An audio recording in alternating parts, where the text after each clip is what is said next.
নমস্কার বন্ধুরা, আজকে মানকচু, আমাদের মানকচু গাছ আছে, সেই মানকচু বেটে এর সাথে রসুন আর কাঁচা লঙ্কা বাটা দিয়ে কষা করব।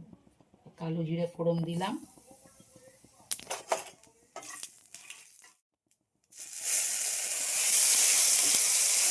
রসুন আর কাঁচা লঙ্কা একটু ভেজে ভেজে নেবো।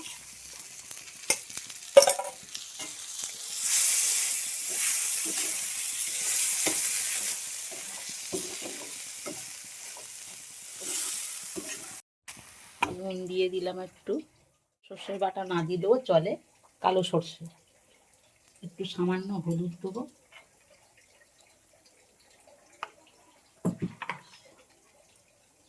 কষে কষে আর সেই কচু বাটা আর এটা কপির ঘেরো, আলু, পেঁয়াজকলি, শিম, কুমড়ো সব কিছু দিয়ে আমুদি মাছ দিয়ে বড়ি দিয়ে তরকারি। এটা আমুদি মাছের ঝাল।